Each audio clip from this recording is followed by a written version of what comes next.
दिन रविवार और तारीख 6 जुलाई ईरान इजराइल संघर्ष के लिए एक महत्वपूर्ण तारीख हो सकती है। एक तरफ ईरान में 6 जुलाई को यौम अशूरा मनाया जाएगा, वहीं 6 जुलाई के ही दिन नेतन्याहू अमेरिका के दौरे पर जा रहे हैं और ऐसा अनुमान लगाया जा रहा है कि नेतन्याहू वहां ट्रंप से ईरान पर एक बार फिर हमला करने की इजाजत मांग सकते हैं। ईरान को इस बात की पूरी आशंका है और इसके लिए वजह भी है, क्योंकि याद कीजिए पिछले महीने जब 13 जून को इजराइल ने अचानक ईरान पर हमला कर दिया था, उससे कुछ दिन पहले ही नेतन्याहू अपनी पूरी टीम के साथ अमेरिका गए थे।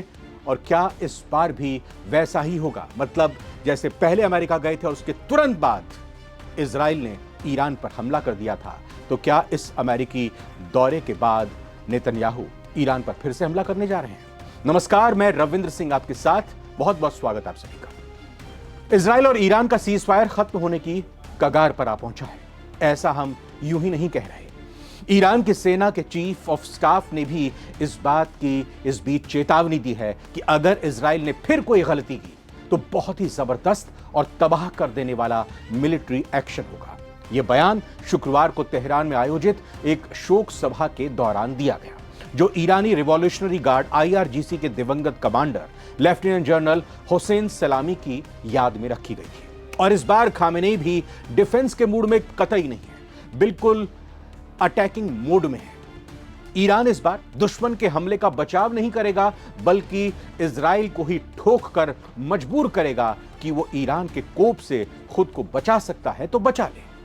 6 जुलाई को ईरान में यौम अशूरा मनाया जाएगा और माना जा रहा है कि इस दिन ईरान में होने वाली बड़ी मजलिसों और दूसरे कार्यक्रम खत्म होते ही खामेनेई इजराइल पर हमला करने की हरी झंडी फहरा देंगे।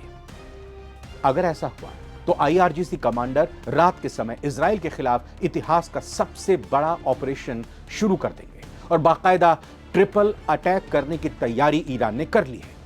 6 जुलाई की रात के समय ईरान इजराइल पर 3 चरणों में हमला बोल सकता है। इसका पहला चरण बेहद खतरनाक हो सकता है। हमले के पहले राउंड में ईरान ट्रिपल अटैक बरसाएगा। पहले चरण में ईरान के साथ हिजबुल्लाह और हूती भी इजराइल पर हमला बरसा सकते हैं। उत्तरी इजराइल से सटे लेबनान में मौजूद हिजबुल्लाह रॉकेट हमला कर सकता है, तो दक्षिण में यमन में मौजूद हूती इजराइल पर बैलिस्टिक मिसाइल दाग सकते हैं। वहीं ईरान पहले चरण में ड्रोन से तेल अवीव और सेंट्रल इजराइल को लक्ष्य बना सकता है। इसके बाद ईरान के हमले का दूसरा चरण शुरू होगा। इसमें बैलिस्टिक मिसाइलें दागने की योजना है।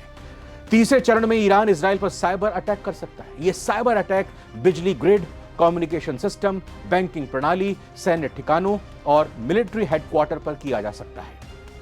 इजराइल ईरान को पहले ही दुनिया के लिए महासंकट बता चुका है। बाकायदा मोसाद IRGC के कमांडर्स को लक्ष्य बना रहा है, तो दूसरी ओर इजराइल की तरफ से लगातार ईरान को अरब ही नहीं बल्कि यूरोप के लिए भी बड़ा संकट बताया जा चुका है। इजराइल इसके 3 कारण बता रहा है। दावा है कि ईरान का परमाणु कार्यक्रम अभी भी जारी है, उसके पास 10 परमाणु बम बनाने का यूरेनियम मौजूद है। इजराइल दावा कर रहा है कि ईरान का मिसाइलों का जखीरा यूरोप और अमेरिका के लिए भी बड़ा संकट है।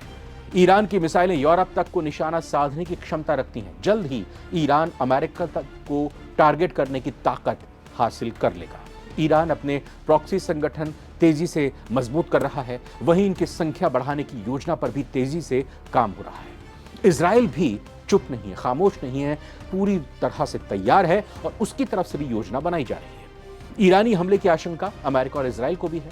यही वजह है कि सेंटकॉम कमांडर तेल अवीव पहुंच चुके हैं। उनकी IDF चीफ इयाल जामिर के साथ ही एक मीटिंग हुई है। बैठक में इजराइल डिफेंस फोर्स IDF के अलग अलग अधिकारी शामिल हुए थे। यह मीटिंग तकरीबन 3 घंटे तक चली। ईरान इजराइल के बीच 12 दिनों के युद्ध पर चर्चा हुई, जो पीछे हुआ था, क्या गलती रही, क्या कमी रही, किस तरह से हमने सही अटैक को अंजाम दिया, पूरा पोस्टमार्टम किया गया। साथ ही ईरानी खतरे पर भी चर्चा की गई। सेंटकॉम कमांडर ने एयरफोर्स के अंडरग्राउंड कमांड सेंटर का भी दौरा किया।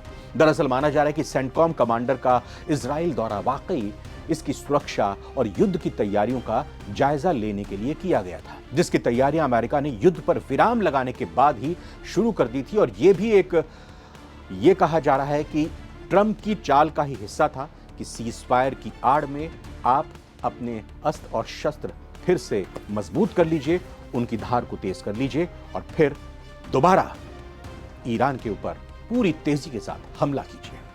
इजराइल ईरान के साथ लंबे वक्त से चल रहे युद्ध में हुए सीज फायर के बावजूद ईरान में लगातार बमबारी कर रहा है।